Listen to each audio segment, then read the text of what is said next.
묵상기도 하심으로 새벽 예배를 시작하겠습니다.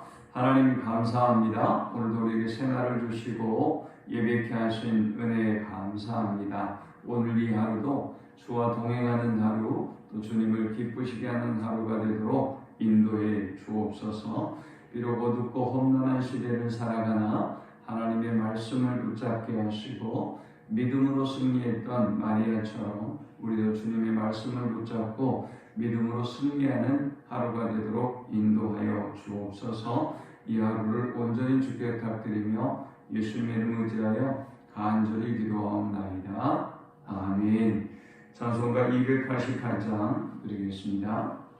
예수를 나의 구주 삼고 성령과 피로써 거듭나니 이 세상에서 내 영혼이 하늘의 영광 누리도다. 이것이 나의 간증이요 이것이 나의 찬송이세. 나 사는 동안 끊임없이 구주를 찬송하리로다.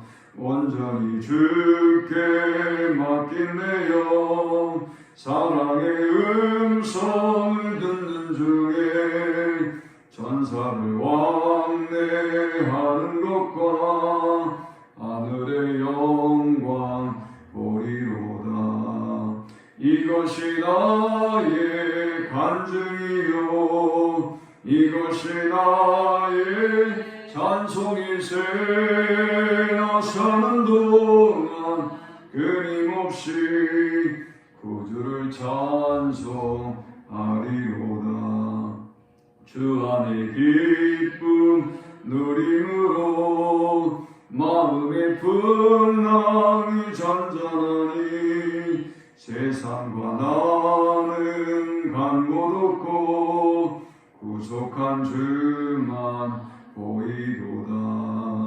이것이 나의 간증이요 이것이 나의 찬송이세. 나 사는 동안 끊임없이 구주를 찬송하리로다.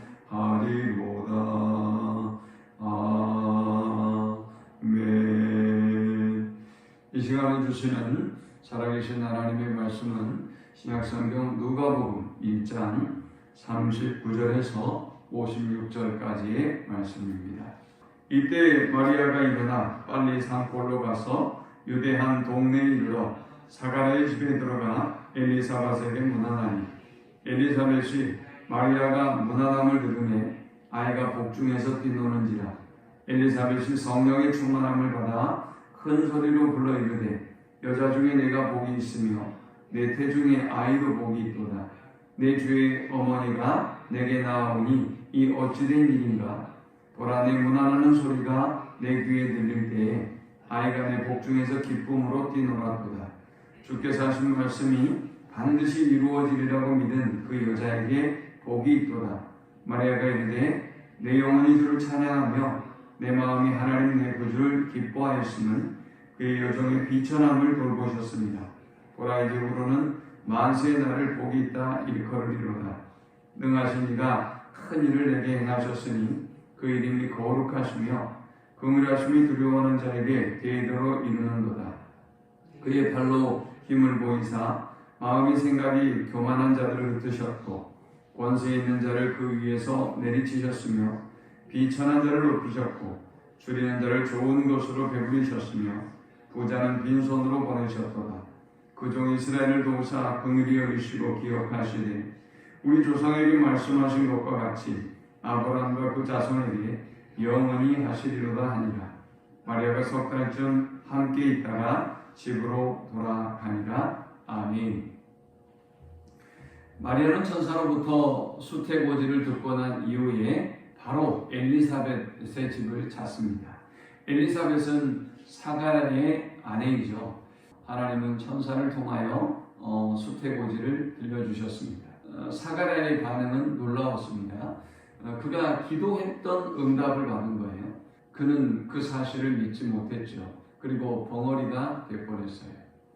그런데 마리아에게 수태고지를 전하자 마리아는 처음에는 물론 그녀도 믿지 못했어요.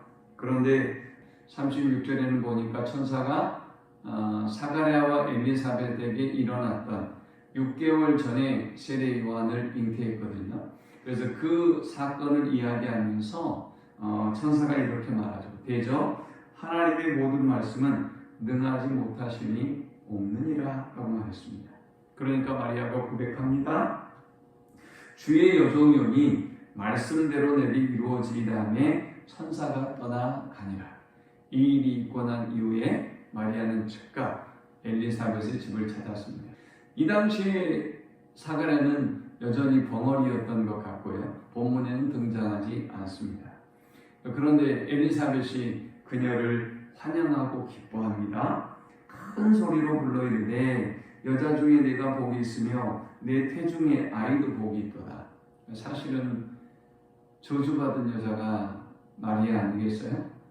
그 태중에 있는 아이도 저주받은 아이죠. 세상 사람들이 돌로 쳐 죽일 수도 있고요. 근본 없는 아이, 어디에서 생겼는지 모르는 부정한 여인을 통해서 갖게 된 아이, 그리고 이 여인을 얼마나 비난하고 욕하고 공격하고 또 죽이려고 했겠습니까?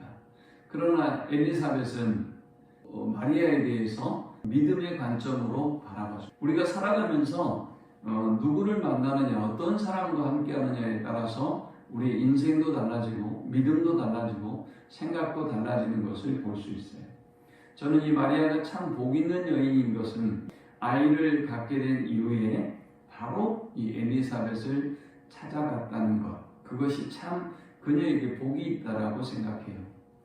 세례 요한에 대해서 사가랴에게 예언하면서 그가 주의 오심을 예비할 사람이다 라고 천사가 사가랴에게 예언했죠. 저는 앞으로 세례 요한이 할 일이 문제가 아니라 이 태중에서 세례 요한이 그의 어머니 엘리사벳을 통해서 행한 이 일이야말로 정말 구원사에게 있어서 중요한 주님의 길을 예비한 일이 아니었나라는 생각을 해봅니다.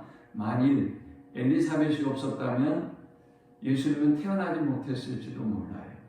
엘리사벳이 없었다면 엘리사벳과 마리아가 3개월을 함께 지내게 되는데요. 엘리사벳과 마리아는 친척입니다. 3개월을 함께 지내게 되는데 이 기간 동안 아마 믿음으로도 준비되고 앞으로 일어날 일들에 대해서도 준비하고 그리고 영적으로 서로 간에 굉장히 깊은 교제와 고무되는 아마 그런 일이 있었을 것입니다. 그래서 저는 이 사건이 정말 중요한 사건이다 라고 생각합니다. 엘리사벳은 이 마리아를 향해서 이렇게 고백합니다. 내 주의 어머니가 내게 나오니 이 어찌된 일인가? 내가 감당할 수 없는 은택을 받고 있다 라는 그런 고백인 것입니다. 그리고 이렇게 문안하자 태중에 있는 세례 요한이 막 기뻐하며 뛰었어요. 이 일을 마리아에게 그대로 고백합니다. 그리고 마리아를 축복합니다. 주께서 하신 말씀이 반드시 이루어지리라고 믿은 그 여자에게 복이 있도다. 저는 이것이 마리아의 별명이라고 생각해요. 주께서 하신 말씀이 반드시 이루어지리라고 믿은 여자.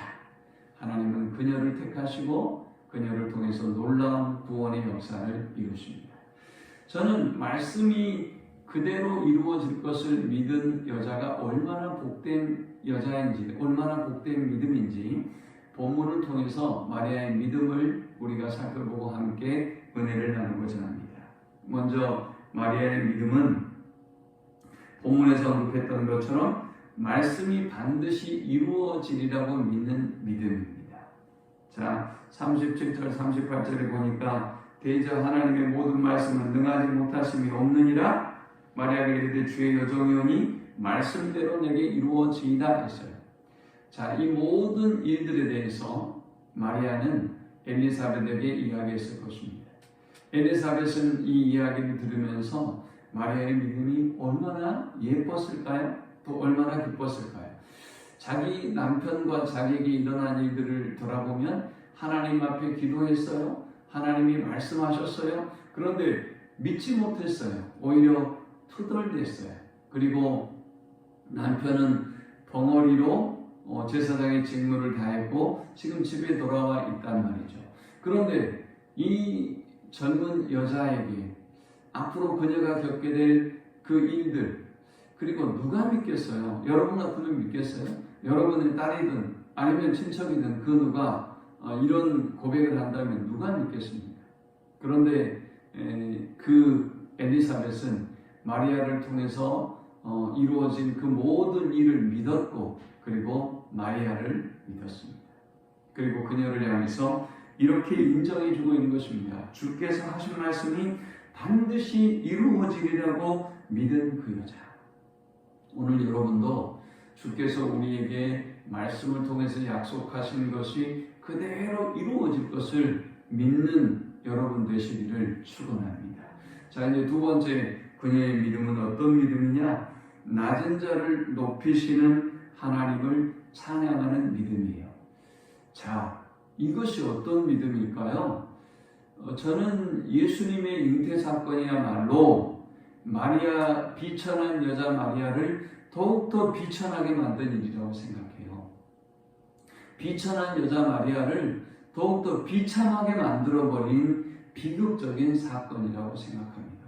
어떻게 이런 일이 벌어질 수가 있겠어요? 이런 젊은 여자에게. 그녀가 앞으로 당하게 될 고난, 모욕, 수치, 의혹, 이건 감당할 수 없는 일이에요. 이 젊은 여자가. 앞으로 예수님이 걸어가야 될 그 길도 역시 마찬가지죠. 그런데 그녀는 어쩌면 자신의 인생을 더욱더 비참하고 더욱더 비극적으로 만들어버릴 이 사건에 대해서 그는 자신을 오히려 높이신 일이다. 자신이 오히려 더 귀하게 쓰임받는 일이다 라고 고백했어요. 그것이 어떻게 가능할 수 있을까요? 저는 말씀에 대한 믿음에서 시작되었다고 봐요. 말씀에 대한 믿음이 없었다면, 하나님의 약속에 대한 믿음이 없었다면 자기 인생을 이토록 비참하게 만드는 신을 저주했을 거예요. 원망했을 거예요. 그리고 아마 극단의 선택을 해버렸을지도 몰라요. 그러나 그녀는 말씀에 대한 절대적인 믿음이 있었습니다. 그래서 영혼으로부터 하나님을 찬양합니다. 46절에 내 영혼이 주를 찬양합니다. 47절에 내 마음이 하나님 내 구주를 기뻐합니다 라고 고백합니다. 48절에는 그의 여종이 비천함을 돌보셨습니다. 보라 이제 후로는 만세의 날을 복이 있다 일컬으리로다. 아멘. 후에는 그런 것을 보니까 지금은 자기가 생각하기에도 비천하다는 것이죠. 세상 사람들이 바라보기에. 그러나 앞으로 주님이 이루실 이 일을 바라보고 또 주님을 통해서 당신의 그 비천함이, 자기의 그 비천함이 이 모두에게 높임을 받고 인정받는 때가 올 것이다 라는 믿음의 고백을 하고 있는 것입니다. 우리는 마리아처럼 우리가 하나님의 부르심을 입고 하나님 앞에 예배자로, 성도로, 또 하나님의 일꾼으로, 목사와 선교사로, 그리고 교회의 직분자로 쓰임받는 것을 하찮게 여기는 사람들이 있어요. 은혜가 없고 말씀에 대한 믿음이 없고 또 하나님의 어떤 일하심에 대한 믿음이 없는 사람은 일이 얼마나 소중한 일인지, 얼마나 고귀한 직분인지, 우리가 걸어가고 있는 이 생명의 길이 얼마나 아름답고 귀한 일인지 알지 못하기 때문에 피하려고 해요. 그러나 마리아는 하나님의 말씀에 대한 온전한 믿음을 가지고 있고 자신 같은 초라한 여인을 통해서 하나님이 인류를 구원하고자 하는 이 일을 바라보면서 내게 이루어지는 이 일이 내가 얼마나 고귀하고 존귀한 존재인가를 알고 믿고 고백하는 여인이었단 말이죠. 말씀에 대한 믿음이 오늘 현재의 나에 대한 해석을 다르게 만드는 것입니다. 말씀에 대한 믿음이 없으면 내가 지금 당하고 있는 고난과 어려움이, 왜 나에게 이런 어려움이, 왜 나에게 이런 문제가, 왜 나만 이라는 원망과 불평을 할 텐데 말씀에 대한 믿음이 있었기 때문에 그녀는 자신의 비천함을 하나님이 높이신 일이다 라고 지금 고백하고 있는 것입니다. 낮은 자를 높이시는 하나님을 그래서 그녀는 찬양합니다. 마지막 세 번째는 하나님의 구원을 찬양하는 믿음이었습니다. 지금 사실 예수님은 태중에 있고 예수님이 그녀와 예수님의 삶에 어떤 일이 벌어질 것이라는 것 그는 몰라요. 그런데 그녀는 고백합니다. 주님이 천사를 통해서 하신 그 말씀대로 그녀는 고백합니다. 능하신 이가 큰 일을 내게 행하셨으니 그 이름이 거룩하시며 50절에서부터 보니까 긍휼하심이 두려워하는 자에게 대대에 이를 것이다. 하나님께서 그 긍휼하심을 대대에 베풀어 주실 것이다 라는 말이죠. 그의 팔로 힘을 보이사 교만한 자는 흩으시고 권세 있는 자는 그 위에서 내리치시고 비천한 자는 높이신다. 줄이는 자는 좋은 것으로 배불리시고 부자는 빈손으로 보내셨다. 그 종 이스라엘을 도우사 긍휼히 여기시고 기억하시되 언약을 영원히 성취하시는 분이다. 구약에 말씀하셨던 것처럼 언약을 영원히 성취하시는 분이다 라고 자신의 태중에 있는 그리스도를 그리고 그가 이루실 일을 찬양하고 있어요. 말씀을 맺습니다. 그리고 나서 이제 그녀는 석 달을 그곳에 있다가 다시 집으로 돌아옵니다. 이 고귀한 이 여인의 믿음이 그리스도를 출생하게 만들었고 그리고 이 고귀한 여인의 믿음이 하나님의 놀라운 구원의 역사를 인류에 미치게 만듭니다. 그래서 캐토릭은 그녀를 숭배하기까지 하죠. 우리는 그런 정도는 아니어도 그녀의 이 믿음을 본받고 우리는 이 믿음의 뒤를 따라야 할 것입니다. 말씀대로 이루어질 것이라고 믿는 믿음. 그 믿음이 있기 때문에 지금의 내 비천함, 내 고난, 내 어려움은 하나님께서 나를 존귀하게 하시고 나를 높이실 때가 있으며 내가 경험하고 살아가는 그 모든 삶 중에 하나님의 도구와 하나님의 일꾼으로 쓰임받을 수 있다는 것이 가장 영광스럽고 고귀한 일이라는 사실을 고백하는 믿음이 있어야 되겠다. 그리고 지금은 보이지 않아요. 그냥 태시 중에 하나죠. 지금 여러분이 기도하고 나라 민족을 위해서 기도하고 예배하고 하나님 앞에 봉사하고 헌신하는 일이 뭐 그렇게 소중해요? 뭐 그렇게 대단한 일이에요? 교회 다니는 사람 비천하고 초라하고 모욕과 수치를 당하게 딱 좋은 시대로 우리가 살아가죠. 그러나 지금 우리가 뿌리는 이 기도의 씨앗이 눈물이 그리고 이 헌신이 그리고 교회를 위한 열정과 충성이 앞으로 어떤 열매를 맺게 될 것인가는 우리가 기대하고 또 기도해야 돼요. 오늘 마리아의 믿음으로 승리하는 하루가 되시기를 축원합니다. 하나님 감사합니다. 귀한 말씀을 통해서 내받고 깨닫습니다. 마리아의 믿음으로 말씀에 대한 전폭적인 믿음으로 오늘 이 하루도 승리하게 하시고 고난의 현실을 어려운 문제들을 믿음으로 해석하고 바라보게 하시고 앞으로 이루실 하나님의 일을 기대하며 찬양하는 저들이 되게 하여 주옵소서. 예수님의 이름으로 기도합니다. 아멘. 지금은 우리 주님 예수 그리스도의 크신 은혜와 성부 하나님의 극진한 사랑과 성령의 노보교통 충만케 하심이 하나님의 사람으로 부르심을 입고 또 사용되어짐을 기뻐하며 영광으로 여기며 주님을 위하여 충성하며 헌신하는 삶을 살기를 소망하는 모든 성도들의 머리 위에 지금부터 영원토록 함께 있을지어다. 아멘.